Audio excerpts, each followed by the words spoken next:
records and reach unattainable goals. I said he was done 10 years ago when he shoved it down my throat. He played the Jets twice a year and always ripped out their souls. And just like that, he left us all wanting more. He's a certified goat. You're the greatest of all time. You're the greatest of all time. You're the greatest of all. The greatest of all time.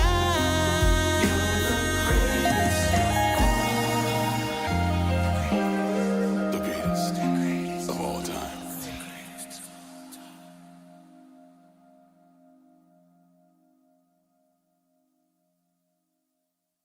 Evan McPherson? The GOAT? He's a kicker! I mean, Tom Brady's bed's still warm. Tom Brady just left. You're the greatest of all time.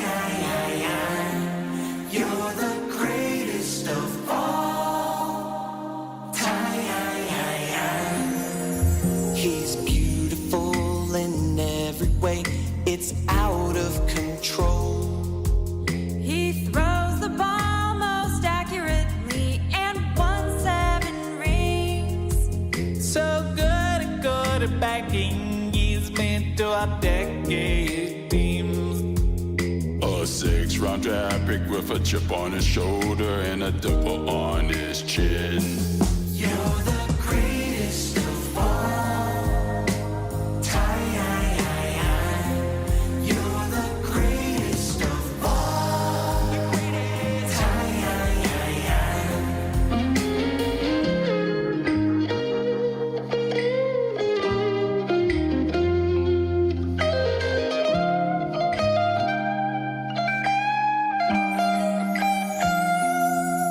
He broke so many records and reached unattainable goals.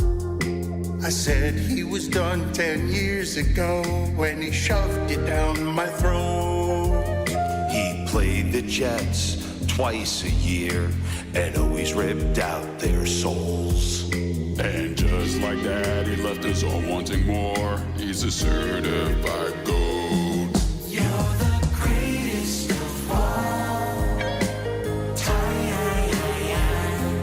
You're the greatest of all time. You're the greatest of all. The greatest of all time.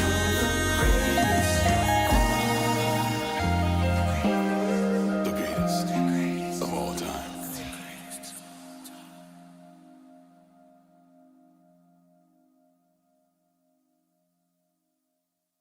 Evan McPherson? The GOAT? He's a kicker! I mean, Tom Brady's bed's still warm. Tom Brady just left. You're the greatest of all time. You're the greatest of all time. He's beautiful in every way. It's out of control. He throws the ball most accurately and won 7 rings. So good at quarterbacking, he's meant to updeck his teams. A 6th-round draft pick with a chip on his shoulder and a dimple on his chin. You're the greatest of all time. You're the greatest of all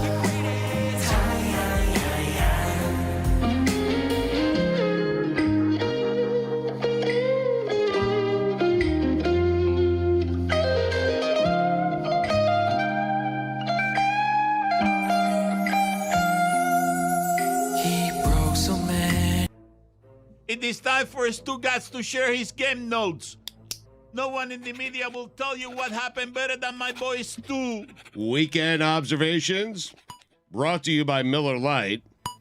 Great taste, 96 calories, available for delivery.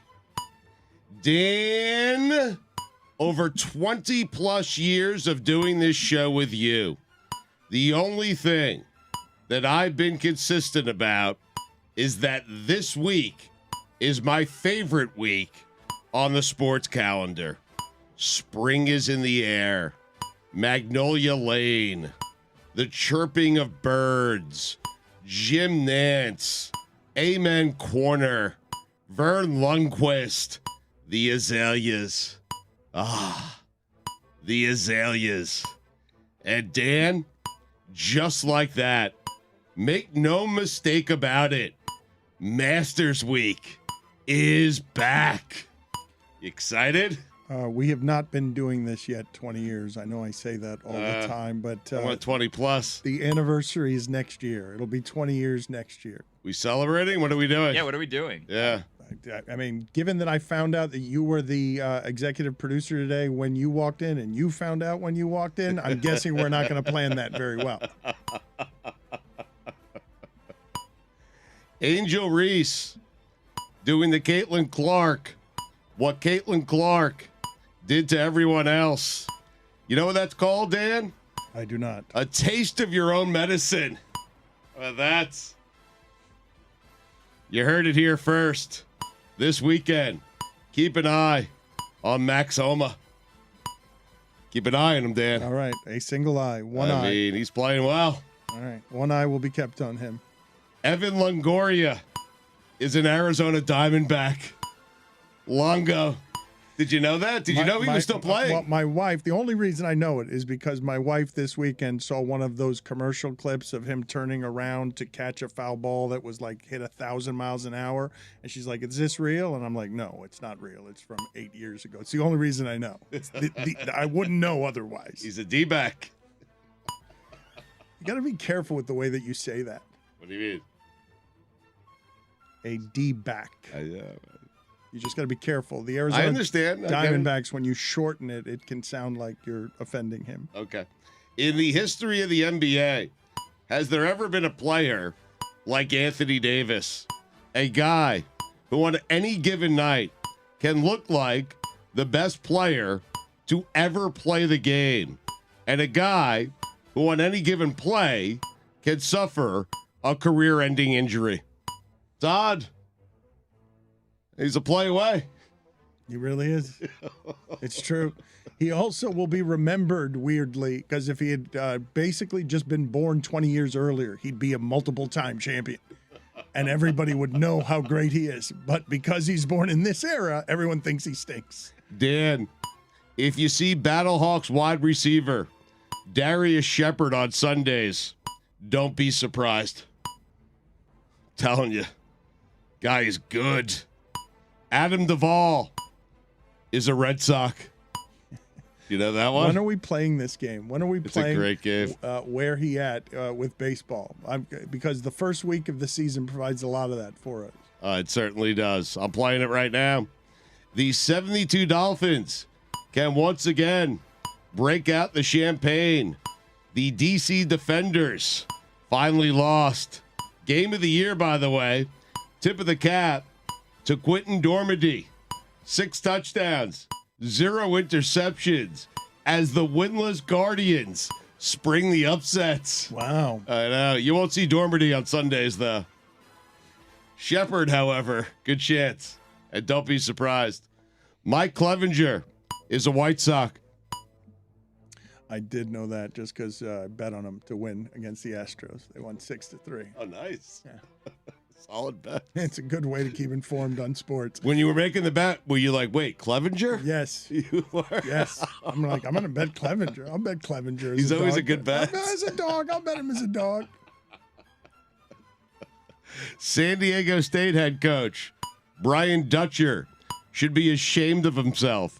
His kids fight that hard to come back, and he doesn't use his final timeout to get his best offensive players in on that final possession.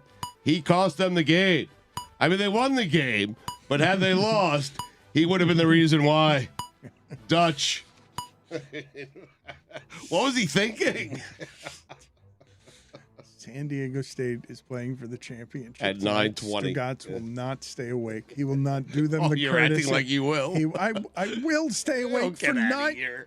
Stugotz, come on. For a 9:20 tip? Come on, Stugotz. It's a you will stay away. championship game. You'll stay awake, I mean. Eh.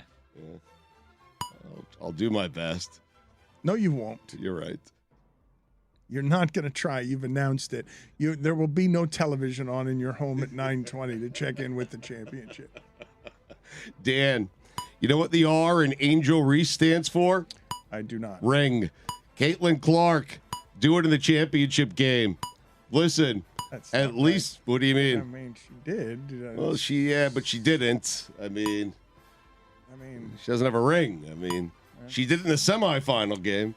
Well, but she did do it. She just lost. Right. No? You got to win. You got to do more. Yeah. Okay.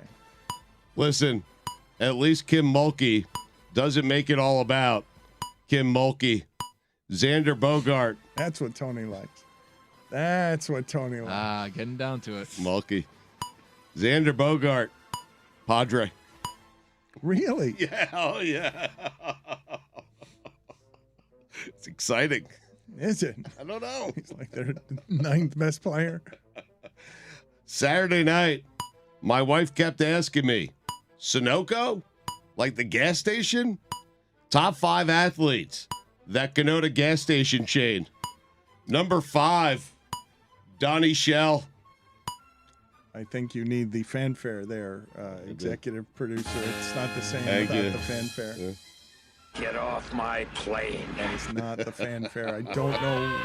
Okay, I regret asking for it, which is exactly what he wants. Number 4. Splash. Tony Phillips. Number 3. Coach K. Circle K. You think of Circle K and gas, do you? It's a chain. Number 2. Bit Roberts. BP. Everyone called him BP, Dan. Bobby Portis. Oh. No. You're good at this game. For some reason, you went 80s Padres second baseman instead of the guy who was just on with us. But we'll get the 20th anniversary thing. Number 1. Chris Hogan. 7-Eleven. Always open. Michael Conforto. San Francisco Giant. Amazing. Thought he was still a Met. It's Tommy Pham, though. Little 3-run homer yesterday. How about that? I didn't know we had Tommy Pham until Tommy Pham hit the 3-run homer. He's fantastic. Hey, Jerable. Get off my plane. Jeremy, go sit in the penalty box. I deserved it. Sorry. LaMarcus Aldridge. Just making sure we're on the same page. Don't ever put your name in the same sentence or story as Tom Brady's name ever again. Thanks. Glad we're on the same page. They don't make baseball players like they used to. They don't? I feel like they don't. I don't know who's who, seriously, it's changed. Everything's changed. Billy, you agree? Like, Too fast now. yeah, too fast. What's the and rush? Pitchers are going 2 innings. I mean, A lot less hairy, too. What do you mean they don't make baseball players like No, that? he's they, right, they yeah. don't make them like they used to. Where's Nolan Ryan? I mean, I don't feel like you're really actually explaining what you mean by I they get it. don't make players like they used to.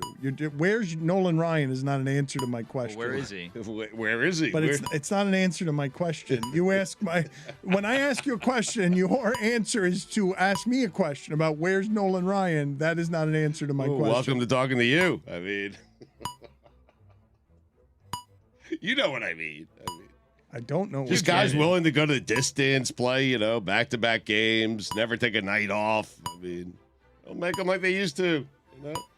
Try to take Pete Rose out of a game, see what happens. Early hustle. Especially if he had money on it. I mean, Jesus. By the way, I think he opened a sports book like this weekend, and he made the first official bet in the sports book in the city of Cincinnati, I believe. You want to guess who he bet on? The Reds to win the World Series. What's the payroll? I can say honestly that gambling was good for Pete Rose. The best. No Yes. one has benefited more. Like, just give up on the Hall of Fame. You have a career of relevance. No, but the relevance is to not give up on the Hall of Fame because you're fighting to be in the Hall of Fame. Please, when- that place is boring as hell. Such a good plot twist. FAU, great run. And you did Boca Raton a favor. 9:20 tip on a Monday night, 2 days before Passover. Ain't happening. The 561. Pesach. Speaking of Passover, Tariq Cohen, Anthony Schwartz, a happy one to you and your families. Big week. Even if it had been FAU and Miami in the finals, South Florida still would have been the lowest rated television market in the country. You agree? Yeah, I don't believe many people would have watched that game. We didn't deserve the semifinal. No, we didn't deserve any of it. It was ridiculous. It was a wild ride. I went out Friday or Saturday night, and the game wasn't even on at the TV at the bar. I had to ask them to turn on CBS. That's amazing. Get out of here. I believe it. Unbelievable. Dan, you know what the LB and Lamont Butler stands for? I do not. Large balls. Colton Wong is a Seattle Mariner. Dan, you know what the H in Iowa Hawkeye stands for? I do not. Holy shit, they are white. Carlos Santana is a Pittsburgh Pirate. Is it just me, or does it seem like everyone is sick? Thank you. You're right on that. Thank you. Everyone, little cough, little chest cold, something's going on everywhere. Flu I'm serious. season, yeah. Yeah, I think it's the pollen. I don't know. It's always the pollen. Yeah. Don't get me started on pollen. Put it on the poll, Juju. Is it always the pollen? Cody Bellinger is a Chicago Cub. How? They've turned the whole thing over there with the Cubs. Wasn't that guy like an MVP? It was a couple of teams ago. That conversation with Dan and Dominique Foxworth really makes you wonder who Dominique wanted to or would have fired. I'm with you. That got aggregated a lot of places, and I'm a little skeptical about that whole narrative. Right. Dominique wouldn't be the COO because then he couldn't fire anyone. Yeah. Oh I thought he was the pro-labor guy. No, but that's how it happened. Like that, he refused to take a job with us, and the only reason is because I wasn't going to let him fire anybody. I don't like that. But who do you think he wanted to fire? I feel like even money me, probably, or I think we all work hard. Do our jobs as well as we can, except for when Billy's hitting the wrong buttons. I didn't ask who he would have fired. Should have asked. That would have been a good Good journalistic follow-up. follow-up Good follow-up question. Yeah. Also, I love Dominique, but I'm calling BS on him. He didn't want to leave ESPN because who the hell would do something like that? Speaking of hell, Art Briles. Dan, those are the weekend observations.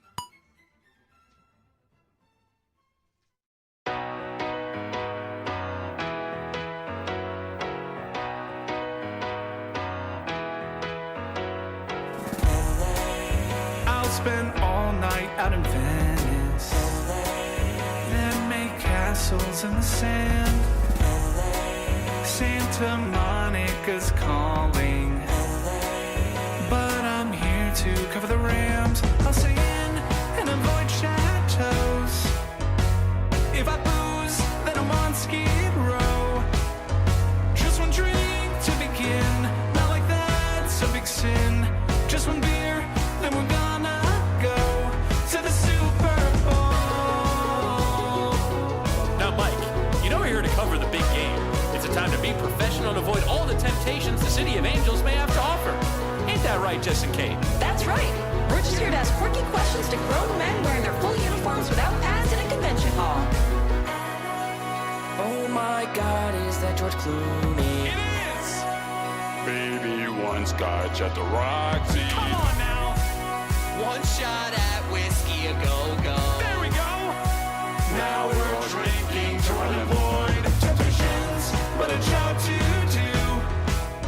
Professionals with a drink or two. Just a thimble of gin, and then I'll be locked in. After gin, then we're gonna go to the Super Bowl. To the Super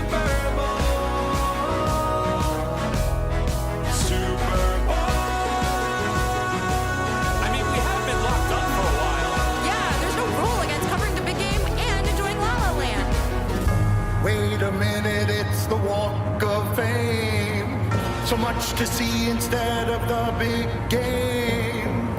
And the traffic is bad on La Brea. So come on. Stugotz, the big news in sports business today is that Endeavor, the company that owns the UFC, is now going into business with the WWE to create, I believe, something that will appear on the stock exchange as TKO. A lot of people talking today about Vince McMahon's mustache. Not a lot of people talking about the accusations of rape around Vince McMahon that make that now a company that hides, collects, and gathers rich white people accused of things and gives them nothing in the way of consequences. Endeavor has just become a major player by merging the two sewer sports, like two of the ugliest businesses that you will find, but profitable businesses, at least in part, because they're grinding up human bodies for profit. And Endeavor wins today because in the sports content game, that's a monster acquisition. And Vince McMahon is cartoonishly hiding behind that mustache that makes him look like someone who would tie in the 20s a woman to a railroad track in the cartoons. And he's like in a disguise, like, yes, no consequences for me. Just give me billions of dollars and I will still be real successful and I'll align with Dana White and we will make a lot of money because the fighting game is gross, just unspeakably disgusting as a business. And so they get to have nothing in the way of consequences except for profit. Right. And I don't know if I have this right. Is Endeavor run by Mark Shapiro, the former ESPN president who helped make 30 for 30s and Sports Century a thing and was then, I don't know what the history was of why it is or how it is that he left ESPN, but I do know that he was working for Daniel Snyder for a while as part of the theme parks extravaganza. And I don't know, I think it's Ari Emanuel who runs Endeavor, and Ari Emanuel is the guy, I believe, that Entourage, the Jeremy Piven character in Entourage, is based on the greasiness of Ari Emanuel and Hollywood agent representation. So all those people are perfect for each other. They should all be together making, all of those people should be making their billions together in the dirty fight game. A lot of mustache talk today. I believe he's the president of Endeavor, Mark Shapiro. I believe he's also Stephen A. Smith's agent as well. And I wonder, does anyone here have any thoughts or any cares? Does the audience care that this is a whole bunch of dirty money getting together to make more dirty money? No? All right. Good. Let's get to the F1 minute and let's play the music for the F1 minute. No one in the audience responded.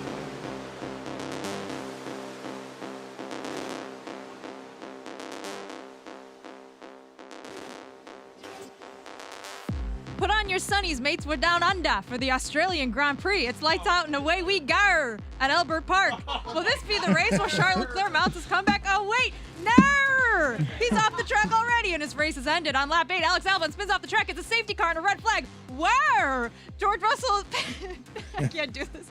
Pits, but no! It's a red flag. After the restart, Verstappen passes Hamilton to take the lead. Hamilton's in second, fending off Fernando Alonso with 10 laps to go. The checkered flag is in sight, but Kevin Magnussen loses a tire and it's another red flag. Crikey! After the second restart of the day, Carlos Sainz spins Fernando Alonso around. Esteban Ocon and Pierre Gasly take each other out. Hulkenberg squeezes up to fourth. Tsunoda is in fifth, but another red flag stops the race, and now the controversy begins. What's the order? Is it the same as before the restart? Is it the same as after the crash? The FIA doesn't know. They restored the order to before the restart, minus the cars that crashed, and Verstappen takes his third win of the season. Lewis Hamilton's on podium. Carlos Sainz gets a 5-second time penalty. Haas is protesting. No! I mean, that's like a pirate. I don't even. It's a pirate. It's my worst accent. It's okay. It's very vulnerable. It's a very. I know we have a fan in Australia too. I hope she liked that. A fan. Yeah. At least one. You do that so well, by the way. I mean, the F1 minute in general, but not the Australian accent. I was looking up like Australian slang, but you never know what's going to be offensive. So I just decided make fun of the ners and let's stick with that. I have a question about F1. It seems like every race there's controversy and no one ever knows the Nobody rules. knows anything about what's happening in the F1. Nobody can figure out anything. It's crazy. How is that? That's a great question, Billy. Well, the controversy this weekend, we're having a moral panic in Formula One about red flags and safety cars because the FIA is really addicted to ending the race with like a racing lap and not doing like stopping the race fully so that the race can restart and have excitement. And they did that with like 4 laps to go in this race, and then everyone crashed into each other because it's like the beginning of this track is like really tight. So basically all the drivers were like, well, if we get a good start, we might actually win this race because there's only 4 laps. So the time differential between the different cars won't matter as much. And then what happened was like they all hit the pedal to the metal and like so many cars, it was complete carnage. And then what they couldn't decide, which is where like the rules officials come into play, where they don't know what to do, and like what precedent has already been set, is like, what's the order of the cars? Is it the order when they restarted? Is it the order when they called the red flag after the crashes? Because then a bunch of guys that never win would have ended up like really high up in the points. Or is it just the order of how everyone like? It didn't make any sense. They make it up as they go, and they don't want the race to end under a safety car because then it's not as exciting. Because if there's a safety car, they're all driving slow and they can't overtake. So it's just like a procession, basically. Sounds like wrestling. Sounds like they're just doing it for Netflix's show to have like a good storyline. You know what I mean? Isn't it all that? Like that isn't that the dirty secret of what all of sports is? It's just made for television goop, and at the end we argue about what happened. Like this is a real problem in Formula One right now because the fans who have been fans for a long time are frustrated that they're not like the FIA's rules change all the time while you're watching it. So like after this race, there was 30 minutes where no one knew who won or how anyone finished. All anyone knew was like Max Verstappen won because he was in first, but it just didn't make any sense. And then they gave a penalty to Carlos Sainz, and then he didn't even finish where he thought he finished. It was ridiculous. But that's also part of the problem is they'll have all this chaos and mayhem and take a half hour to figure out who won, and the guy who always wins is Verstappen. You know? Didn't that happen with like a championship? Like I guys feel didn't know who won a championship for like an hour. I feel like the only rule the sport actually has is Verstappen wins. No. No? That's not, no. I think Bad. that's right. What happened in Abu Dhabi, which we had the same conversation after that, I said there's a real conflict right now, an inflection point. This has reached chaos level where all the people who watched the Netflix show and got into it and were like, wow, all these races are so exciting, met all the people who have been fans for like 40 years who are like, well, sometimes they're not. Sometimes they're actually pretty boring. And sometimes there's a car that's head and shoulders above the rest, which right now is Verstappen's Red Bull.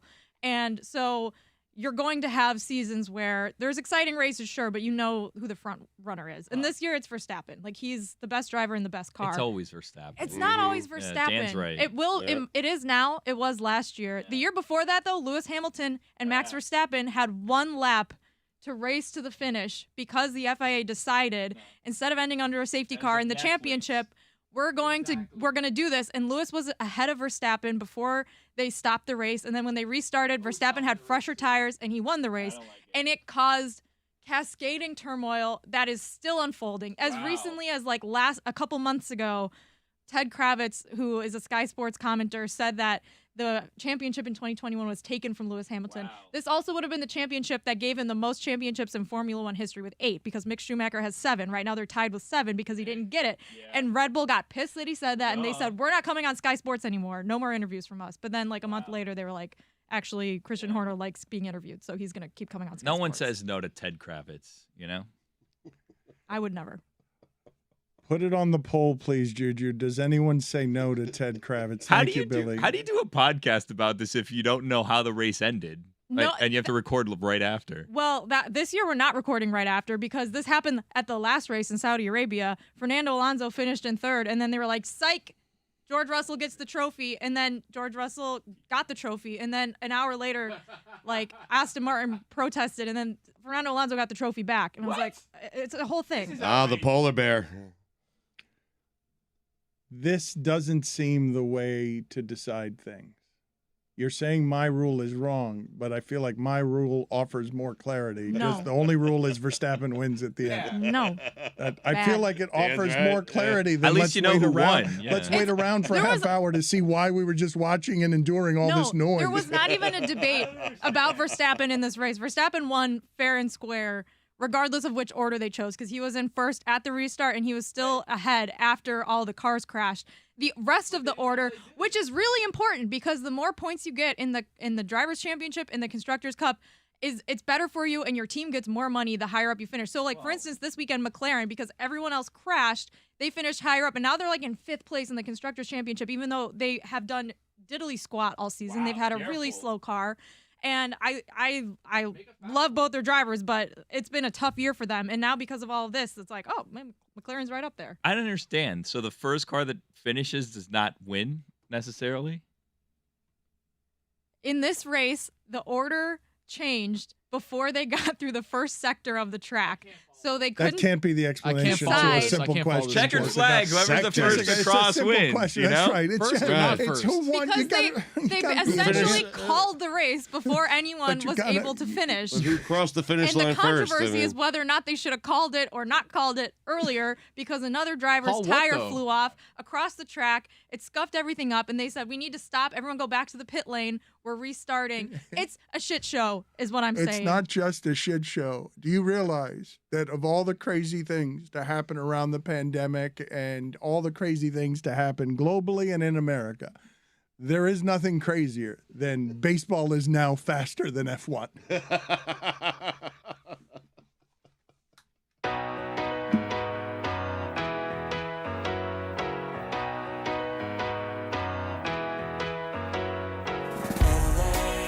I'll spend all night out in Venice, then make castles in the sand. Santa Monica's calling, but I'm here to cover the Rams. I'll stay in and avoid chateaus. If I booze, then I'm on Skid Row. Just one drink to begin, not like that's a big sin. Just one beer, then we're gonna go to the Super Bowl. Now, Mike, you know we're here to cover the big game. It's a time to be professional and avoid all the temptations the City of Angels may have to offer. Ain't that right, Jess and Kate? That's right. We're just here to ask quirky questions to grown men wearing their full uniforms without pads in a convention hall. Oh my God, is that George Clooney? It is! Baby one scotch at the Roxy. Come on now! One shot at whiskey a go-go. There we go!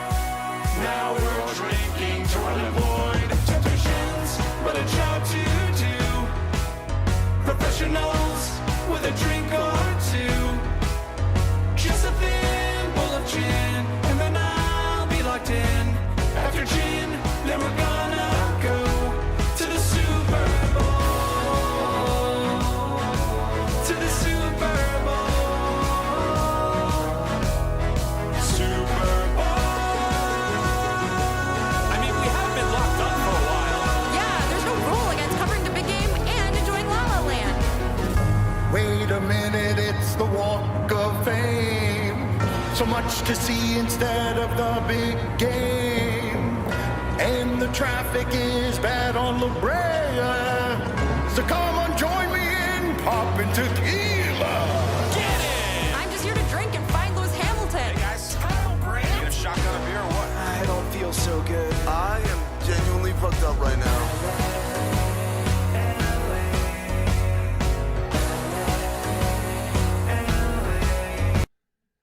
We have talked before, Stugotz, about wherever you are in the history of things being created for content, the top 10% is going to be better than it's ever been. The bottom 10% is going to be worse than it's ever been. And then 80% of it's going to be most of what you find on Netflix.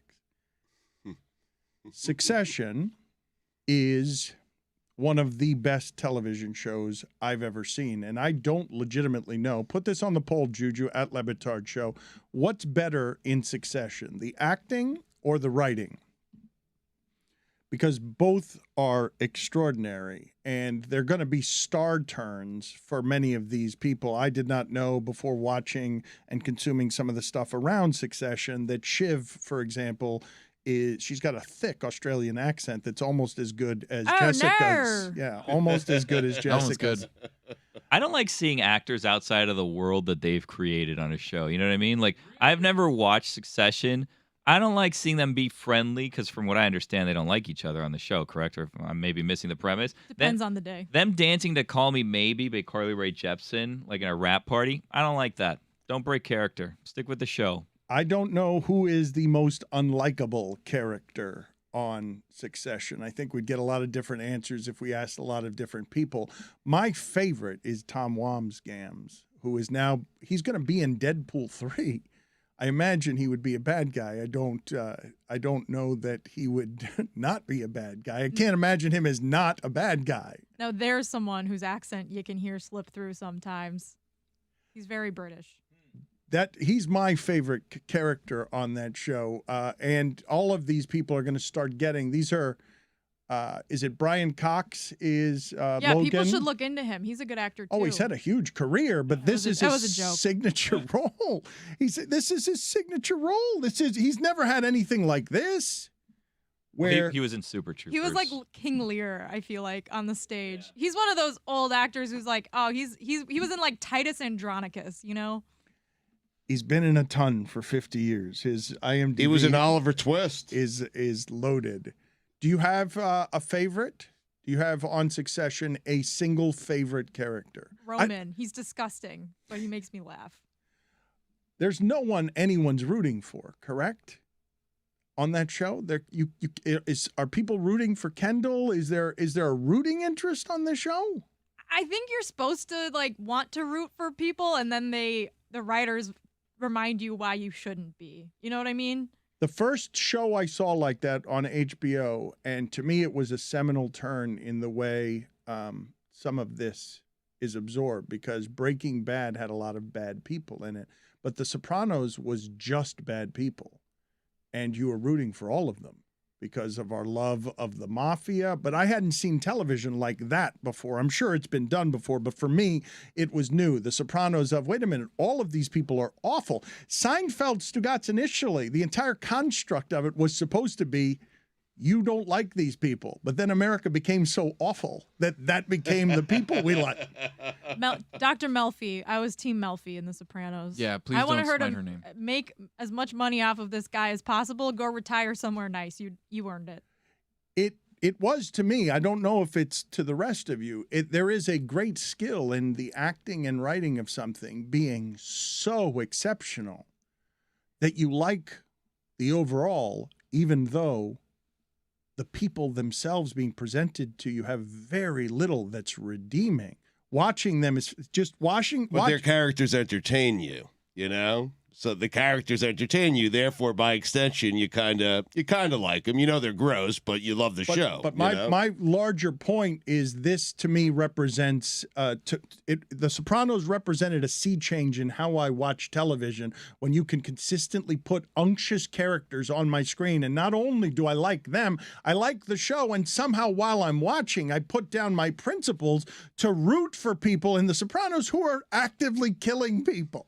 In Breaking Bad, who are actively killing people, and in Succession, where someone is killing someone else, and you can't decide who of these characters is the worst, and if you're rooting for any of them. No, I think that was a real like prestige TV in its high peak era with Breaking Bad and Mad Men and all of these dramas where there's like the anti-hero Don Draper, who you kind of empathize with him, but he continues to do shitty things, so you feel bad for liking him. And I think the rebuttal to that is Ted Lasso. It's like, oh, here's a guy who's super nice. What are you going to say mean about Ted Lasso? Well, now we have our real hero. But here's the funny thing that's happened with Lasso, and I don't know how many people are consuming everything happening in his personal life, but it seems to me the way people are turning on Olivia Wilde, because I guess she ran off with Harry Styles because marriages are complicated and we have no idea why it is that people leave one another.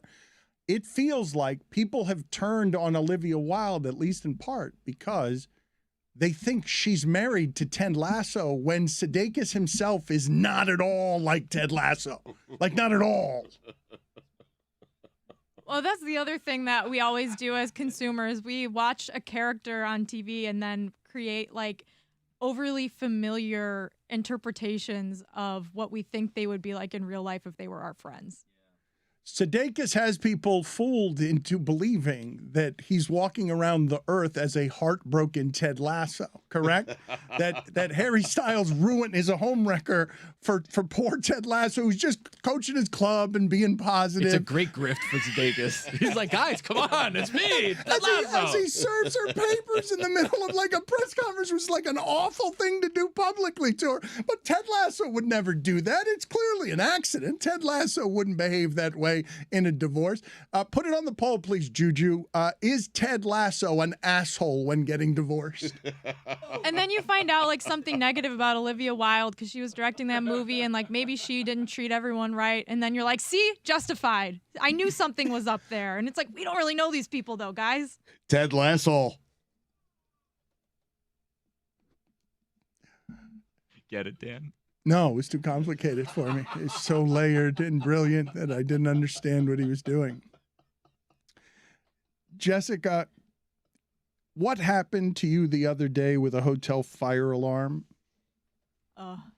Dan, have you ever been in a hotel where the fire alarm went off? Yes. What did you do? What was your... I try to wait it out. Okay. I try. I'm with you. Smart man. As long as you can. Well, hold on a second. If your building's on fire, you shouldn't be playing the waiting game. Yeah, but you you don't question know. whether or not it's on fire. I mean, it's 2 a.m. It's cold, you know. Well, it was 6 a.m. It was like 85 degrees out because it was in Florida. But this happened to me last weekend on a trip I was on with my boyfriend's family. And I realized that my boyfriend and I had complete opposite instincts when the alarm went off. Neither of us were like, maybe we shouldn't go anywhere because it was so loud that we had to, like, we could not stay in the room. It was ear splitting. But I sprang into action immediately, put on my shoes, got my dog dressed to go outside, like had everything ready. And I was like, let's go. And my boyfriend the entire time just stood there. He just stood there and he stared at me. And if it weren't for me, I think he'd still be standing there right now, staring. Is it because you were dressing a dog? I had to put on her harness and her collar. Well, that's not dressing, I guess. Well, yeah. I mean, I put her stuff on, but like, here's the thing. I think we all imagined you putting a fire jacket, a little fire jacket and boots on just in case. Oh, bring Willow's hose so Willow can help out. That is something I would do. But I literally I sprang into action. I was up within 5 seconds. I'm standing and we had like a balcony door that went to like the first floor. And it was, for some reason, like the hotel locked it at night. So my boyfriend just staring at me and he's like, all right, let's go. And I'm like, we can't go that way. It's locked. And he was like, oh, yeah. And I was just like, no, we have to go. Is he otherwise any good in moments of crisis or panic? Or is the fire alarm completely disoriented him? Or is he bad at waking up? I think it might be all of the above. Yeah. But like, he just literally, like, I'm running around the room, getting everything ready, putting shoes on, like getting ready to go.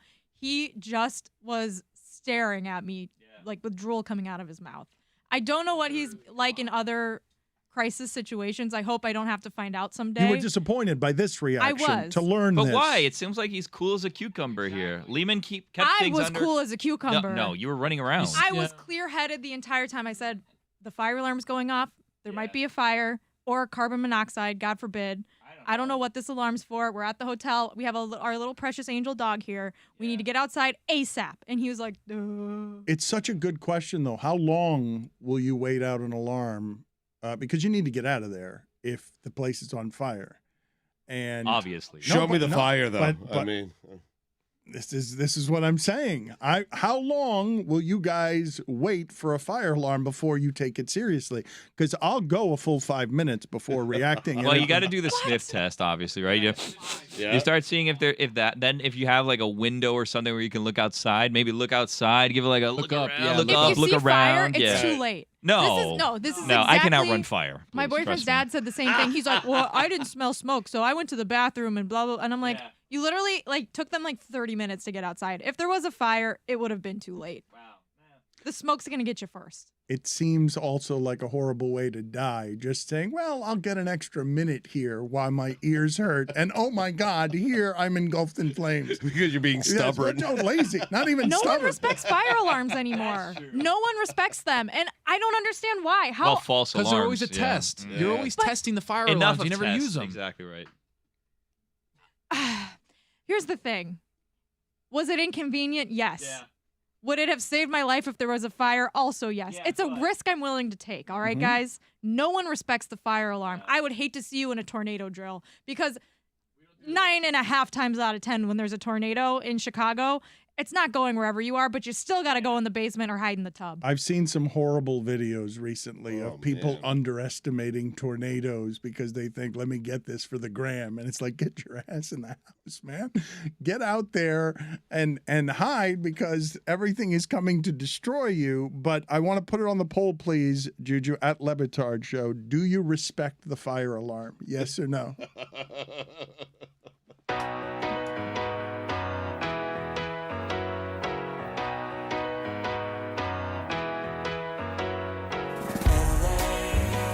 Back. There's a logo here. Here's the logo. Florida Marlins. Are you to have to go with Orestes Destrade or Chuck Carr? Charlie Huff. This makes me smile. The first person I thought of, Chuck Carr. All right, Florida Marlins. I have nothing to make this about myself. First player I think of when I think of the Florida Marlins is the D Train, Dontrell Willis. Amazing pitcher. Had a crazy kick when he would kick lefty. He would kick up and then let it rip. I love the D Train. Oh, man. This is harder than you think. Who's the first person I think of when I see this logo? Benito Santiago is the first person I think of when I see this logo. Oh, my God. My favorite baseball player, my first favorite baseball player, he wore number 09. He was the coolest. And he wore 09 so that they could put the strap in between the numbers because the number 9 on his back bothered him when the straps for the catcher pads were into his back. So he did 09 so the strap could go between the numbers. And then he had at the time, it was 1993, he had a really cool teal helmet that he wore backwards. And he had a goatee. And he had a little cross chain, but it was in 1993. Whereas him and Barry Bonds had that. And then when people would steal, he would pop up and on his knees, he would throw missiles to second base to throw people. Oh my God. I had a poster in my room when I was a kid growing up that had, first of all, my carpet was teal in my bedroom when I was a little kid because of how much I loved the Marlins. It was teal carpet. And then I had on my wall a poster of Benito Santiago that said, "Thou shalt not steal," because he was a catcher. And then we went to an autograph signing at this mall in Broward County somewhere, and he autographed it, but it wasn't framed in a great frame. It was one of those cheap frames that you put this frame things on the side, and then it fell off because I was a rambunctious little boy, and I knocked it off the wall, and then the poster got a little bit messed up, and now it's gone forever. So I don't know how I would ever replace that poster. What was the question?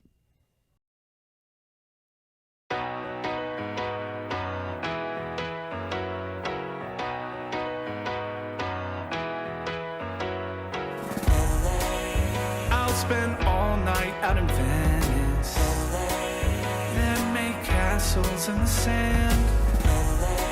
Santa Monica's calling, but I'm here to cover the Rams. I'll stay in and avoid chateaus. If I booze, then I'm on Skid Row. Just one drink to begin, not like that's a big sin. Just one beer, then we're gonna to the Super Bowl. Now, Mike, you know we're here to cover the big game.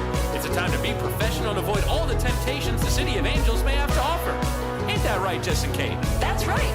We're just here to ask quirky questions to grown men wearing their full uniforms without pads in a convention hall. Oh my God, is that George Clooney? It is! Baby, one scotch at the Roxy. Come on now! One shot at whiskey, a go-go. There we go! Now we're drinking to avoid temptations, but a job to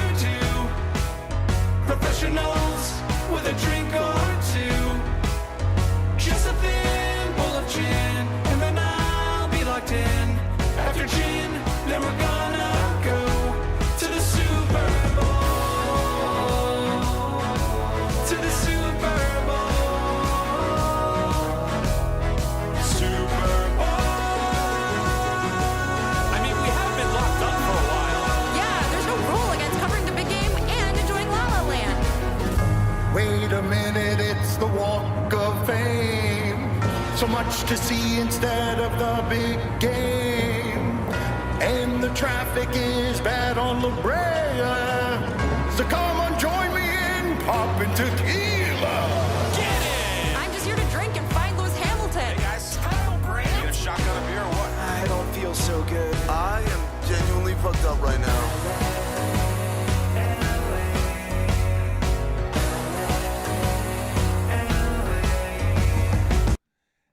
An uninspiring conclusion to our Looks Like tournament, Stugotz. I thought there were a lot of better applicants for our Final Four matchup than the ones we got. FAU is now gone, losing in heartbreaking fashion. That means this is gone for our Looks Like tournament. Andrew Luck looks like he switched from coffee to a mushroom-based tea, and it absolutely changed his life for the better. San Diego State, a number 5 seed, advances to tonight's championship game. That means this is in tonight's championship game. Brandon Staley looked like he can never remember if he turned off the oven before he left the house. UConn has advanced. That means UConn is the favorite. This is the favorite to win tonight. Paul George looked like your brother's friend, Devin, who everyone just calls D. Advancing, Miami's gone. This was the best one I thought remaining. Miami is now gone. Tyler Hero looks like he claims Machine Gun Kelly has done more for hip-hop than Dr. Dre. Wembanyama, Stugotz. Yep.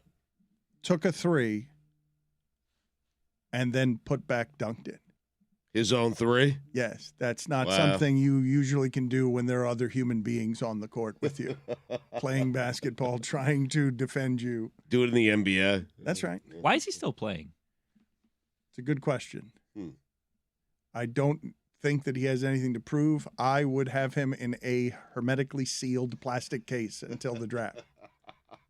I would not let him out. If you were the I would agents. feed him by tubes. I would not let him remove. I would feed him intravenously. I would not let him come into contact with other human beings who could injure him. Feels like if he risks it, he won't get the biscuit. That is what it seems like. Yes. Is that helpful? Not at all, but I love I've it, though. grown accustomed to it with you. Get off my plane. Yeah, you know it wasn't helpful. I don't know why you did why you even asked. It's good to have a second opinion, Dan. I wish he'd have one once in a while because that was not one. Billy was going to sabotage my F1 minute earlier, but he was a coward. Absolute coward. Not coward. I will say I adequately read the room and realized because what was going to happen is we were going to the F1 minute, and I was going to play a different sound that wasn't the F1 minute, and everybody wanted it. And what I was going to play was going to be something we haven't heard in years, which was Chris Cody's Fats and Info background. Oh, wow. We have so many things from our library that are just sitting around somewhere, never used. We use like the same 7 sounds. But how about some praise for Billy reading a room? I mean, Seemed like it wasn't going to go well because right before there was a question and none of us had an answer for you. And I thought playing this sound right after that, not the best idea. Similar to right now with the Wembanyama thing. Well, the question I had asked, yes, was about WWE and everyone talking about Vince McMahon's mustache instead of all the rape accusations. That was the question I was asking about because a lot of people, that wouldn't have been the right music to play after that. That is correct. Instead, I just awkwardly segued into my awful Australian accent. So thanks. We started leaking confidence as a show. Kate Fagan is here to rescue us. Kate Fagan off the looking glass. My role. Every week you can listen to it with Jessica, and I imagine that you were fixated like we were on LSU playing against Iowa, and thank you for joining us. I would begin by asking you, what did you find most interesting about what you saw yesterday and LSU's run in general, as Tony tries to carve out the space as the only person anywhere rooting for Mulkey? No, hold on. Hello, Kate. That's not what I was saying. What I was saying is that I am absolutely ignorant to everything that's happening. What I was saying is that there's something about Mulkey, and I think it's her clothes. I like it. I like the way she dresses. That's my take. That's where I put my flag in the ground. Good. You're allowed to like the way she dresses. I do. I like okay. it. Right. Very, very deep take there, Tony. I like that. Yeah. All right, Dan, where to start here? I mean, I will surprise some people by saying that I went into the game rooting for LSU.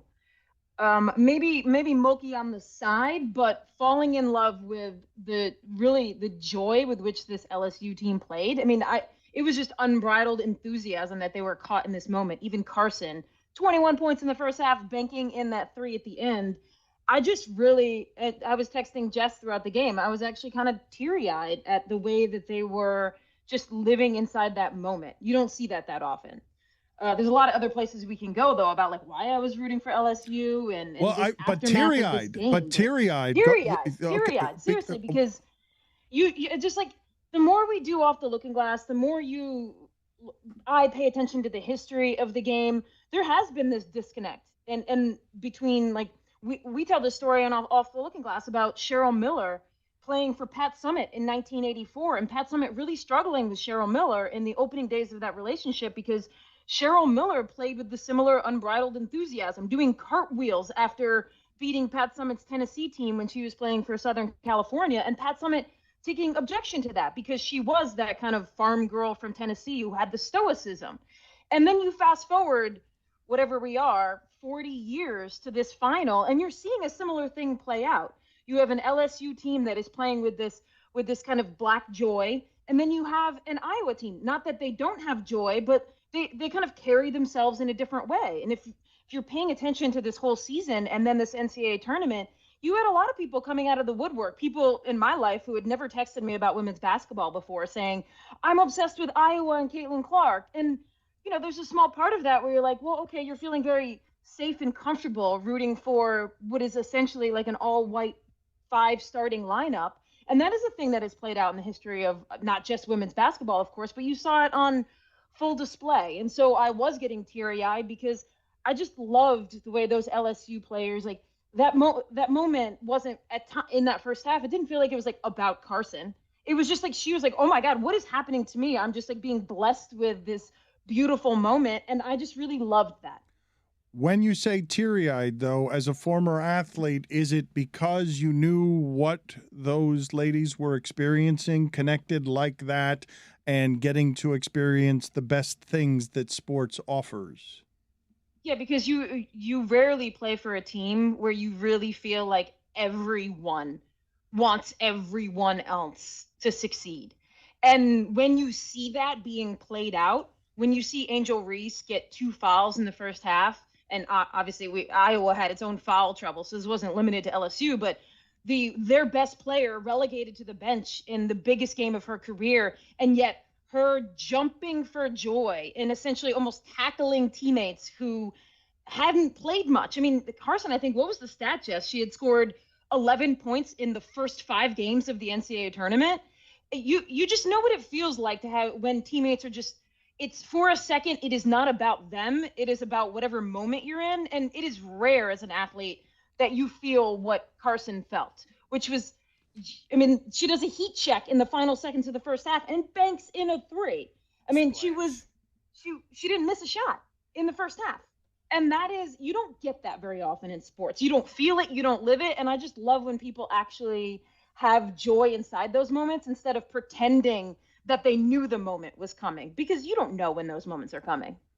Explain to me the reasons, whether it's the men's game, one and done, portal, no stars, no familiarity with a college man's team of people who are there for 4 years winning, so you get to know them. Explain to me why it is that the women's game was doing bigger numbers ratings-wise by leaps and bounds than NBA games. Never mind the men's college game than NBA games.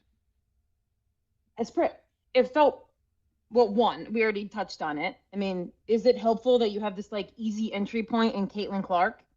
Yeah. I mean, that's probably accounting for a lot of people walking in the door and being like, oh, okay, I see this Iowa team. I can relate to them. That's a huge piece of it. But some of it is like the most simple thing possible, which is ESPN put the games on TV. And then not only that, but they actually put storytelling around the game. I mean, I don't know how many times we've, throughout the history of the women's game, been like, I use the metaphor, and I've heard somebody else use this, of like, when you're running on a treadmill, you want to warm up and then you get into it and then it cools down. And women's college basketball has always been like, you got to hit the treadmill running full speed because there's no pregame, there's no postgame. The second the buzzer goes off, they have you off to, like the XFL. I don't want to trash. Thank you very much, Jess. I'm like thinking of what sport I can name. Literally the XFL earlier this season. They went straight from a ACC tournament game, I think, straight into XFL with no recap, nothing.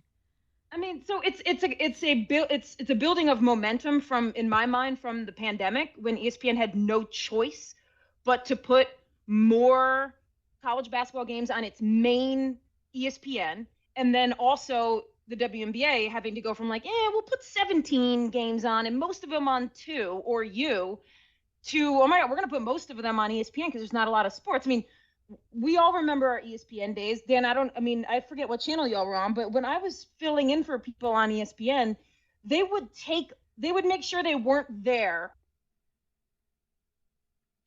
Oh, she froze on us, Stugotz. Different than it was on ESPN. So imagine all of your games always living on 2 or news, and people saying, well, they're on TV. It's not the same thing. And so once these games got on the main channel, let alone ABC, a lot of people started to understand the storylines, and that's all they needed. Kate, I think the real story is just how far the on-court product has come because the game is so entertaining to watch, but everyone is talking about Angel Reese's celebration and the reaction to it. So what were your thoughts on all that? Well, the first part of it, I do agree with you on that. I mean, like all sports, the product has evolved and gotten better and better and better. And now you can turn on most teams. I could turn on Indiana playing UConn and truly believe Indiana could win that game. I wouldn't have thought that 10 years ago. Right. I would have been like, I'm watching this because I love women's college basketball, but I am 100% certain UConn is winning this game. So just that little bit of what we need in sports, which is, not knowing the outcome, has helped women's basketball along the way in this last decade. As far as the ridiculous nonsense in the aftermath of that game, which is people's reaction to Angel Reese, I already alluded to it. Like, this is something Black female athletes have been dealing with from like day one when women's college basketball stepped onto the stage, which was playing with a joy and vibrancy that oftentimes is shocking to people from different parts of the country. If you were watching Caitlin Clark this whole year, maybe she didn't hold up a hand and do like the ring gesture, but she did her version of that all year long. And she all throughout this tournament, I mean, even though it looked different and maybe it looked safer to some people, she was doing the exact same thing that Angel Reese was doing. So, and did I love, like Jess and I were talking about this for this week's Off the Looking Glass, like what she did for me right there was set up season 2 of LSU versus Iowa et al. I mean, do I now already have like whatever day it's going to be, October whatever or November whatever, when these teams may play again or start playing again? Absolutely. People's reaction to Angel Reese, just to me, it highlights that they have not been watching women's college basketball, because it is done being your, like, oh, we all have to sing Kumbaya and hold hands, and we all have to like not rock the boat and be your version of a role model. Like, one, when we were being your version of a role model, you didn't watch anyway. You didn't care anyway because you said that's boring, right? Oh, everyone gets along. That's boring. Now people aren't, quote unquote, getting along, and you don't like the way they're not getting along. It's all part of the same thing, which is you said you'd watch when women dunked. Then we started dunking. Then you said, that's not good enough. Then the dunks aren't good enough. I mean, it's just a never-ending string of reasons why to like trash on women's sports. And this is the de jour reason. Kate Fagan and Jessica on Off the Looking Glass. It is now weekly. Thank you, Kate. Good talking to you. Thanks, Dan. See y'all. Thank you.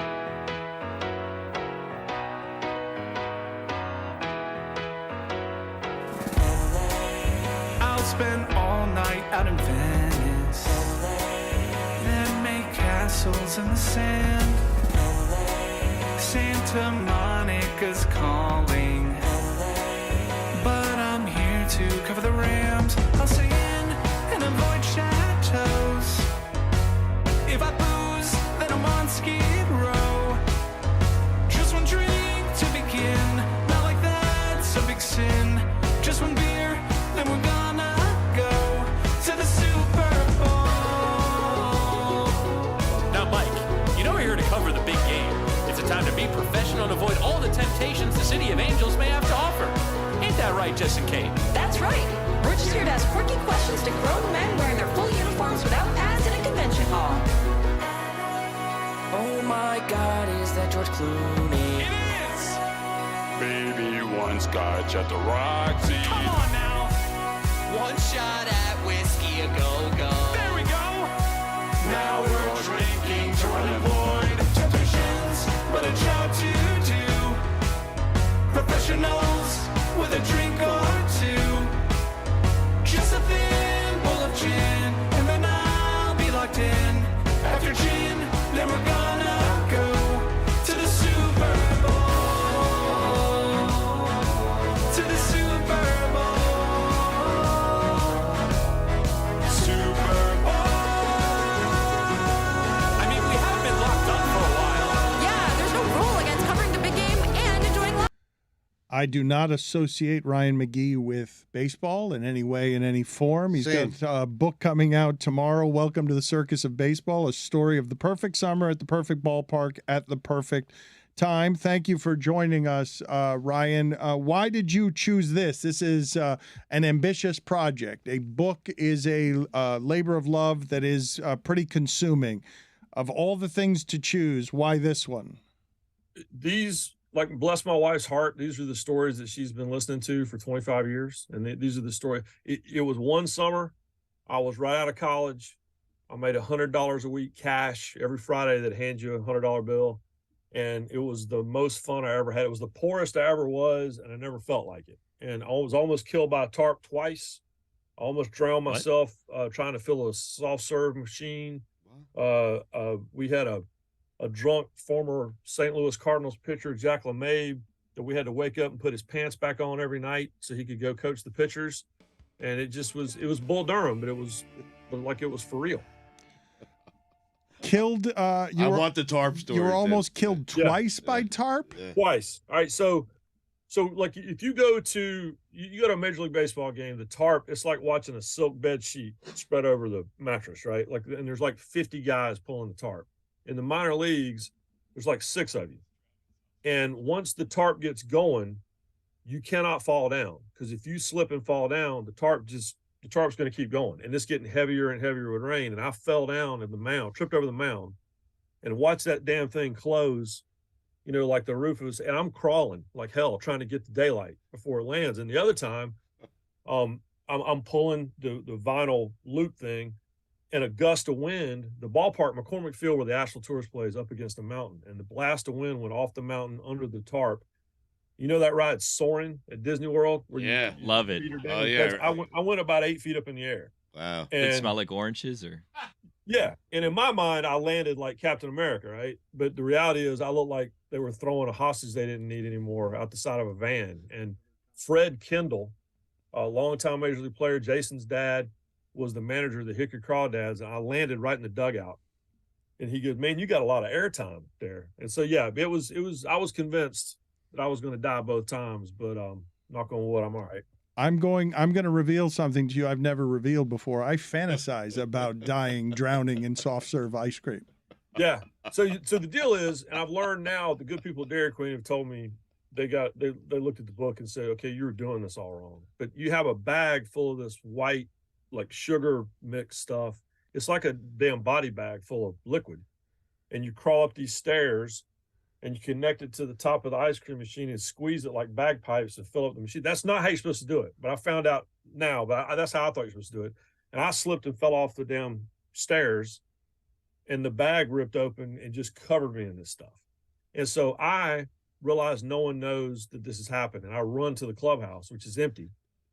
And I'll hose myself down. I throw the clothes in the dryer, and I'm standing there completely naked. And all of a sudden I hear Jack LeMay, former St. Louis Cardinals pitcher, going, "Are you all right?" And I'm like, "No, not really. But please don't tell anyone that." He goes, "Well, you just need to know this is really embarrassing." It sounds like he's just clumsy. Well, my dream also includes a naked Ryan McGhee waiting for his clothes to and dry. whose doesn't?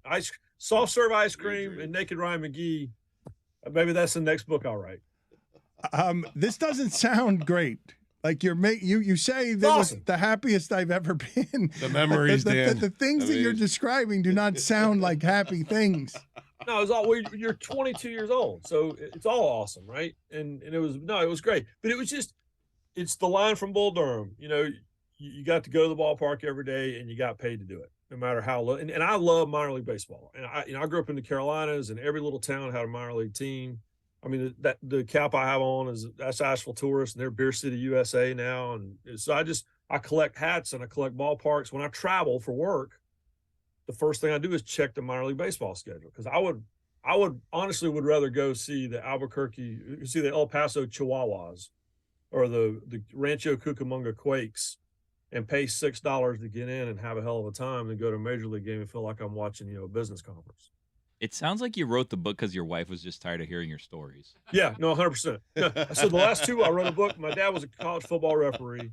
I wrote a book with him a couple years ago, and it was all the stories that my mom was sick of hearing.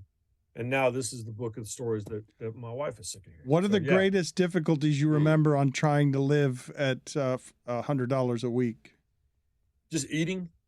I mean, just eating. And we had, what we would do is you had this algorithm in our concessionaire director's head of how much food we needed to thaw out every night. And we would always accidentally thaw out, a few more hamburger patties or chicken breasts, whatever, and take them back to we could only afford to live in a retirement home. We lived in a retirement village in Asheville, and our grill, the igniter button didn't work. So we would just stand 10 feet away and just wing.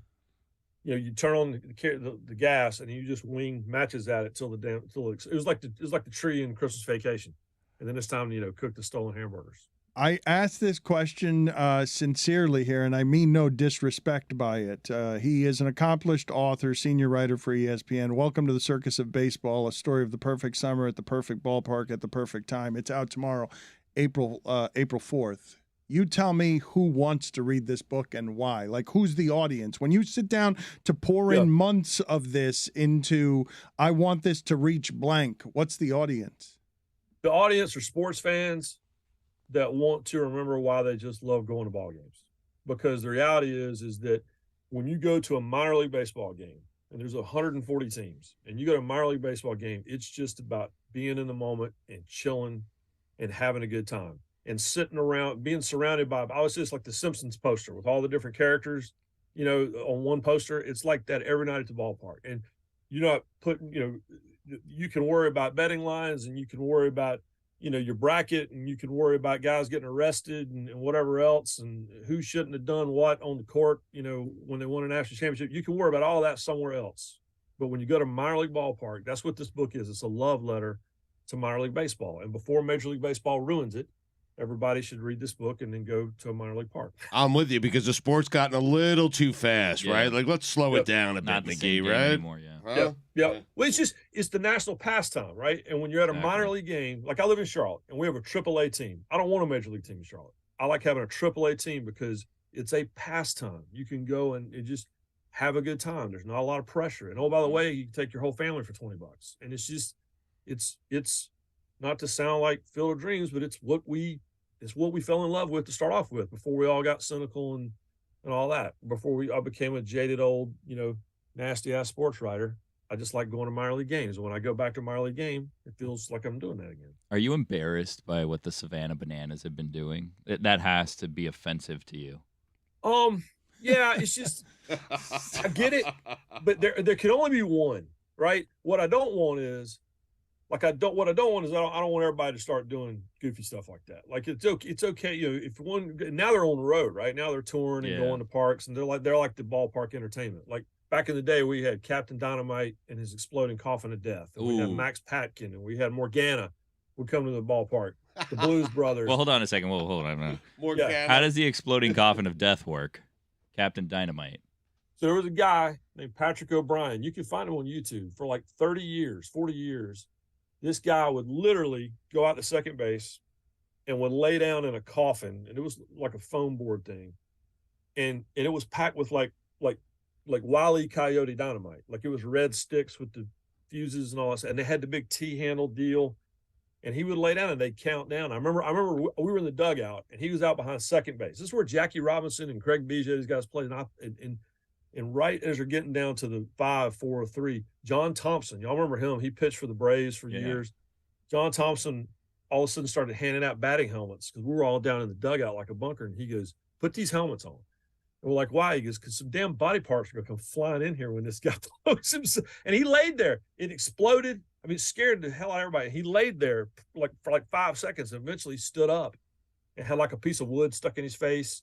Yeah, it was, but he did that for 4 years, and then they replaced him with Lady Dynamite. This is 1994, and she had I think in the book I call it a thong anchored spangly deal and a cape and the whole deal. So Lady Dynamite, a proud, I think she lives in South Florida. She took over after a while, but yeah, I was convinced Captain Dynamite had died that night, but he did not. Why do you have a Captain America shield behind you? Because when I was a kid, I loved the Avengers and I love Star Wars, and now I'm not a kid, and you can buy all this stuff. That's actually a backpack. Yeah, keep it there. Can you just elaborate on the story you told? Why were you putting a person's pants on every day? Why was what? Well, you just told the story when you told us about $100 a week soft serve ice cream machine. You said, I don't remember the person's name. You said you were putting their pants on. I thought you were saying I was putting someone's pants on. I was putting someone's pants back on them. It was Jack LeMay. They called him Tomatoes. He pitched for the Red Sox and the Cardinals, and he was our pitching coach. And Jack LeMay's claim to fame was he blew Game 6 of the 67 series against pitching for the Cardinals, and was against the Red Sox, and he was sitting in his locker all depressed, and Bob Gibson walked over and he said, "Don't worry about it, Jack." He said, "You just won me the World Series MVP, and my wife needed a new car anyway." And the next night, Gibson went out and won his third game of the series and hit a home run and won his wife a car. But Jack was they called him Tomatoes because he could eat an entire pizza while drinking a beer with a full dip in. It was the most amazing thing I've ever seen in my life. Classic Tomatoes. Yeah. I don't understand every the night tomatoes. we'd have to, he would go to sleep in his locker. And we're like, "Jack, you gotta go back to your apartment, man." And we'd pull his pants back on him and put him in a cab. Why were his pants off? Yeah, Tomatoes. That was the way he relaxed. He'd unzip his pants, put them down to his knees, and sit there in his jock. And every night we would bring him. Beer was not allowed in the clubhouse, but every night we would bring him before the game ended. We'd get, you get a 12-pack that was only half full and pack it full of ice and stick it in his locker. And he'd drink all 6 with his pants around his knees. That's just how Jack relaxed. That's just how he chilled. And then, so Jamie Wright was on that team that pitched in the big leagues forever. We got in Keith Grunwald, and those guys all told me when I got them on the phone later that, part of their job on the road was to get Jack's ass, put his pants back on him and get him into bed at the Holiday Inn Express. Well, it just sounds like he was a drunk. Yeah, he was. But a sweet man. Yeah, Tomatoes. Yeah. Right, Tomatoes. Tomatoes. He'd sit with me and tell me Sweet tomato. stories about Bob Gibson and Jim Lomborg and all these guys. And he was the last baseball coach at LSU when LSU sucked at baseball. Like Skip Bertman took over for him. And Jack, God rest his soul, Jack was a sweet man, but I don't know how he lived as long as he did. We lost him. Ryan, good talking to you, sir. Good luck with the book. Welcome to the Circus of Baseball, a story of the perfect summer at the perfect ballpark at the perfect time. It is out tomorrow. Thank you, sir. Hey, thank y'all. Been too long since we talked. Good seeing you.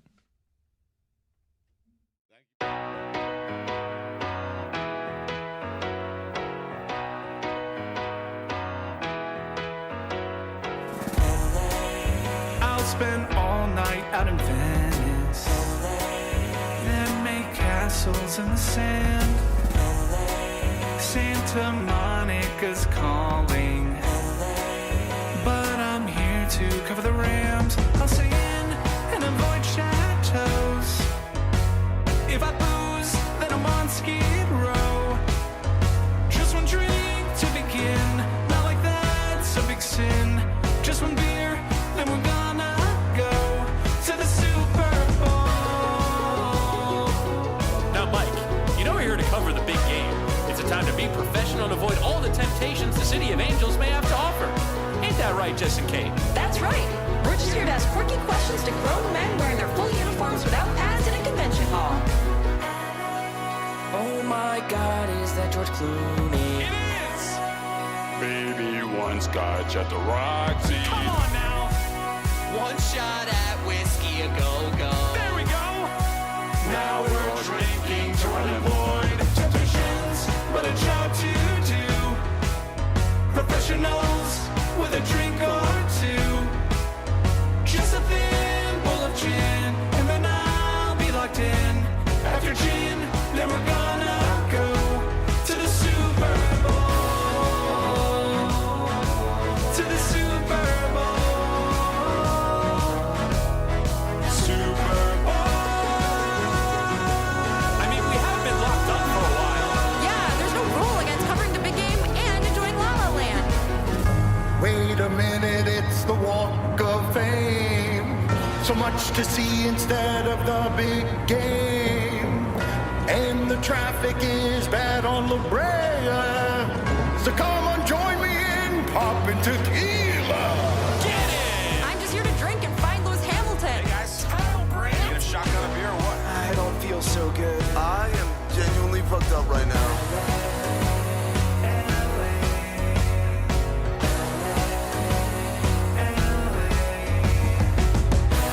To the Super Bowl. To the Super Bowl. Super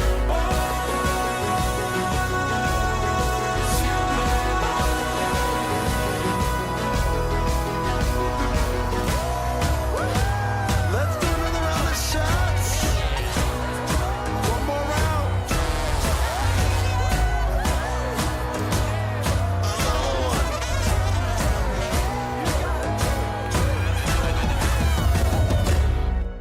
It's showtime, buddy!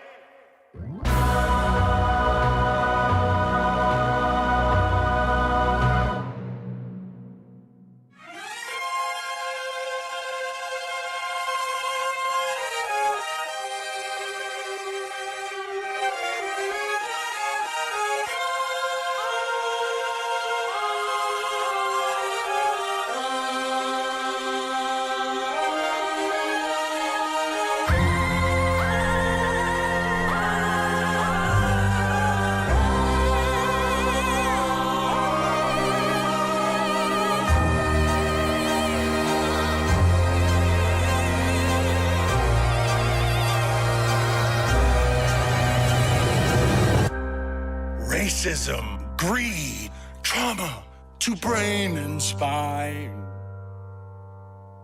And yet, I cannot look away. Heroes are dead. Science has their heads. Oh, is there no escape from here? I need to know. It eats my soul. Nothing stops the NFL.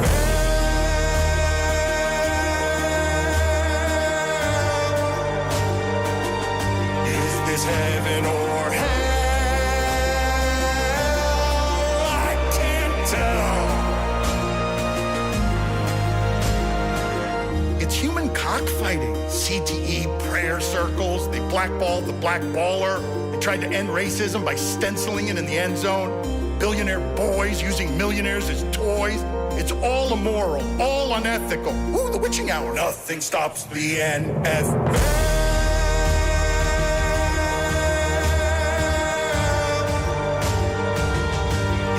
is heaven or hell?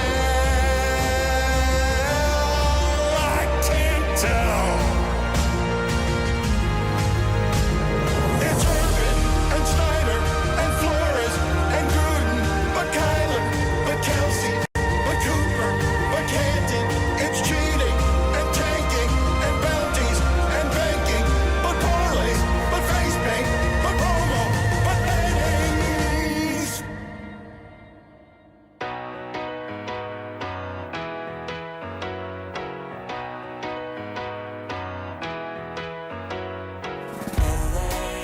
I'll spend all night out in Venice, then make castles in the sand. Santa Monica's calling, but I'm here to cover the Rams. I'll stay in and avoid chateaus. If I booze, then I'm on Skid Row.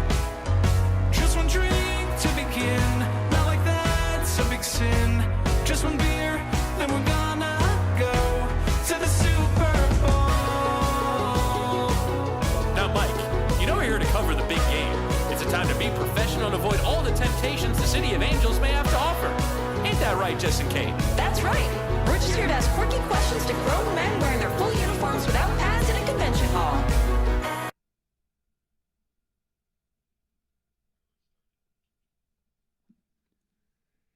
Can you play for me, please, the sound of Deion Sanders from last week? Deion Sanders has always been a great quote. He's not going to stop being a great quote. I've not heard this sound. I have heard Deion sounding grandfatherly lately in a way that's disturbing to me, having seen him as a young man and knowing what he was about when he was a young person and how much he enjoyed shaking the model of sportsmanship by just being all swagger all the time for 15 years. Now he's out here talking like your granddad about things that need to be earned. First of all, we got this new thing now in college football about double numbers. We didn't have. If somebody gave you a double number in college, that assured that you weren't gonna play. That's how it was, wasn't it? Now it's like normal, and you gotta earn stuff. Ain't nobody giving you nothing. We got kids ain't played a snap, and you want to be one. You know what number one meant back in the day for us? That you were that one. Now you got number one getting the frame tore out of him out there on the field. Like, come on, you got to be crazy. Now it's a fight in the stands because the mama's wearing number one and her son, her baby's getting murdered out there. Like, come on. Like, it's just a new day. Single digits was something you had to be him. So all this stuff is strategic, but I come from the place you got to earn it. My school closed I went school shopping. I had to get a job and work and earn that. And that's why I appreciate those kind of things. That's why my kids have to earn things. Everything they've gotten in life, they had to earn it and work for it. So I don't give them nothing. If you know me and how I parent, you would understand that they don't get handed nothing.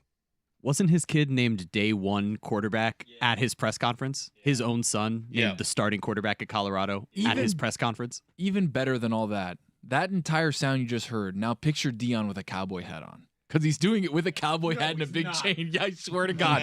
He's wearing a big black Stetson cowboy hat that's like huge, like a 10-gallon hat. And he's like, you got to earn it. And he's just sitting back with a huge cowboy hat. It's incredible. Never mind. He's right. I'm back in. I feel bad for him because we saw him out at Radio Row. And like these are kind of like in a cowboy hat or no?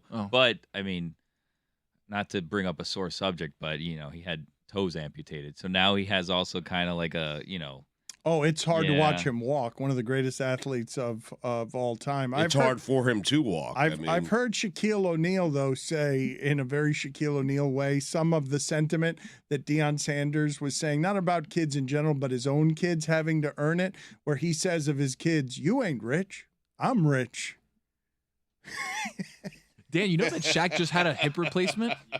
He was walking with a cane the other day. They replaced his hip. That hip must be like a dinosaur bone. They're like, all right, this is what we got. How do you replace it? I mean, it's crazy. I don't know. One of my friends is a physical therapist, and he worked on Barkley. And the lever of his leg, this is Barkley, it's not Shaq. The lever that was his leg, like my friend was tired for a week afterward trying to move the leg of Charles Barkley to help him stretch Your friend was the tired one? Yes, exhausted. His leg weighs like 200 pounds. Exhausted. And Trying to, like, that's maneuver it. Charles. That's not Shaq. Shaq is a good deal bigger than Charles. Billy, do you know what's going to happen with our polls here now that Elon Musk has totally ruined Twitter? Twitter's weird, right? I don't know what's going on with Twitter because supposedly you can only vote for a poll if you're verified now. They said that, but that's not true. I That's think the- you could just vote on anything. That's the thing. It seems like it's a lot of things just kind of being said about Twitter. But our and polls are our polls about to die. It's one of the more popular things. People like to interact with the show on social media before they even have heard the show. They like to see where the poll questions are, where they were birthed before hearing it by seeing it on social media. Are we running the risk of no longer being able to conduct polls? It's a good question. I don't know. I mean, I have a workaround that I figured out because there was a time we started doing polls before there were Twitter polls. So like we used to have to go to polling websites that let you like create your own polls, and then people would have to click a link, and then you have to, go do that. And before there was 4 options, there was only 2 options. And there was a time in the show where we were funny guys and we would do like 30 options. So like there's other websites, there's ways around this. It's just kind of like an inconvenience to the listener. But I don't know is the answer. I put out a poll yesterday for mine because I was wanting to bring Guillermo Tom back. I said, what's the best day to do Guillermo Tom? And people were able to vote. So I don't think it's gone yet. But like also the verification, it was like a interesting weekend for the blue check mark because everybody wanted to get out in front and make like these grand proclamations of I will not be paying Twitter and Elon Musk $7 to remain verified. And I think LeBron did and a bunch of celebrities did. It's like, okay, get over yourself. Like nobody cares if you're going to pay $7 is nothing to you guys. Like whatever, right? But everyone's still verified. And then even people that paid to be verified, like some people in this room, they're still verified. And now there's no difference between paying to be verified and regular verification, apparently. So Twitter seems to be a bit of a mess right now, it would seem. Lots of stuff going on. Dan, this is how I would put it to you. I know you asked me this because I was having a conversation with Mike Schur the other day, not to, brag or anything. Oh, there you hit the right sound. You hit the right sound for yourself, huh? Yeah. And I asked him, I go, reading the room. Twitter seems like a mess. How the hell did this guy get people out into space? And he said, that's a good question. I've told you before that, don't know why you keep playing that. I have told you before that I don't think anyone before Elon Musk in the history of the world would pay $44 billion for anything. In the history of business and transactions, this is a lot of money, Dan. This is the only human being to spend that much money on anything, and he spent it on this toy to make himself more popular while losing half of its value, according to him. But here's how you lose half of that value very quickly. LeBron James is writing for you for free. That would cost a lot of money if you had to pay for it. LeBron James's daily thoughts on things. He's got it for free. He's going to do things that make LeBron James not want to do it anymore. That's bad business. I don't want to trust that guy with the future automobiles that are going to save the earth when we don't have other energies to use. I mean, if they ever get delivered. But. Right. He's not saving anything. But here's the thing. Like, LeBron's still going to keep tweeting. They're still going to keep tweeting. Everyone keeps tweeting. No, Everybody just says, leave. I don't know. I'm not going to do it anymore. People are leaving. Just, No. People are leaving. They're telling you what? that. It's happening. It ain't growing. It's not growing. It's going the wrong direction. Like, this is not growth, what's present. Allegedly. We are not in the middle of what is growth. Well, who's explosive leaving? growth for Twitter. Where are they going? A lot of people are leaving. That's a good question, though. Where are they going? They're going to Instagram? Okay, they're so much better. They're saying they're leaving, but they're not TikTok's really going to get banned leaving. next week. Like, where's everybody going to go? What's the one called Mastodon? Is that Is that real or is that a it's like a April coding Fool's website. I don't thing? even know if I'm pronouncing it correctly. No, they're not really going anywhere at the moment. They're just leaving Twitter because the website is a hellhole right now. Like it's horrible. They're watching in darkness. Some of the people who have left, Jack White, Whoopi Goldberg, Tony Braxton. You know what? I'm fine not getting Whoopi Goldberg's thoughts. I mean, I'm good. I'm staying right here. I'll pay for the check mark as well. I don't care. Dan, you pay for it? I do not. Well, the show has a Would gold account like star where We do? check mark. Yeah, like a gold one. Wow. I don't know what that means, but it's cool. Why are you wowing that? That's because it's gold, Dan. Gold star. Used to be that's blue, what you now want. it's I wonder what they gold. mean by Yeah. that. I want gold. I mean, That makes you Is that say, extra? You pay extra for wow. who do I pay for gold? I mean, Good question. Got to find that one. yeah, gotta Does find it that. strike you as something that is good business to have LeBron James's thoughts for free just because it's a community gathering space and doing the kinds of things that would make him not want to work for you for free. But he says that. That's what he says. Just like he says every A lot of people playoff, say 0 things. dark 30, Yeah. I'm not going to be on, and then he accidentally tweets something out because he forgot. Like, he just says that. People are watching in the shadows. They just don't want to put their name on it and tweet it out, but people are still on Twitter reading what's going on. For how long, though? It's obviously changing, and I obviously see a whole lot of people complaining about it. And here's furthermore, this is one of the most damning things I can say. When you take over a business, even understanding that there will be change and discomfort in the taking over of a business. In today's America, I have not seen a single person, not one, say Twitter's better now. Not one. Elon said it. Okay, one biased person. I mean, we went from blue to gold. Oh, now we have gray. Hold on, we have gray check marks too. What? Wait, what is I'm that? looking at it here. We've got from Twitter.com. Any organization that purchases a subscription to verified organizations will receive a gold check mark and a square avatar if they are businesses or nonprofits, right? Or a gray check mark and a circular avatar if they are governmental or multilateral organization. Is that a pyramid scheme? Like, what does multilaterals I mean? You know what would have been nice? If they never messed with the check marks to begin with. Yeah. You got to freshen it up. Billy, that's a But good that'd be take the by same you. old Twitter. It's a good take by you. Good contribution to the He's conversation. like making you Billy. collect medals is what he's making you do. Exactly. Or pay for them. I mean. You know what I would do if I was Elon, I think? So it sounds like if you have the square picture and you have the gold check mark, you're paying. So that would make people think that our show is paying for this, right? So if I was Elon, I would go to all these people that say that I'm not going to pay, and I would go and I would assign them that one. I would make all their pictures square, and I would make it seem like they're paying an exorbitant amount of money to get this exclusive thing when they're in reality not paying it, just to kind of make them look silly. But that's what's happening with these verified people right now who are saying you're grouping me in with all the people who are paying $8 a month and making me look like somebody who pays for Twitter. And that meme, like this MFer paid for Twitter, I think that's what changed this. I think too many people got shamed. I've got some interesting news here from CNBC. It says that the gold verification organizations program will cost $1,000 a month. Wow. Tony, do you pay for Twitter? Of course I do. What? Of course I do. And? Why? Well, what do you mean why? Well, now you don't want to be verified. Clout. I don't really care.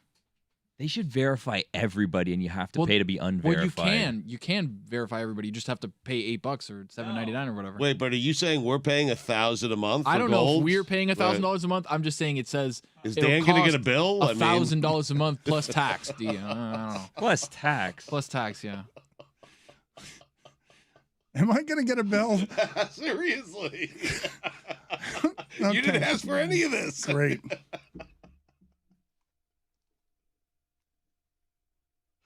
It's an invoice.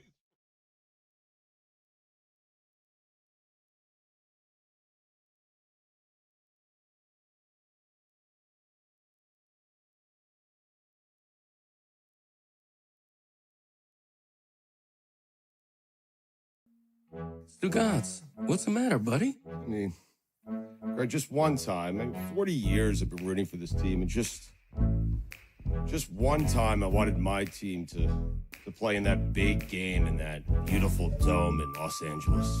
Dome? What about the elements? Back in my day, we didn't play in a dome.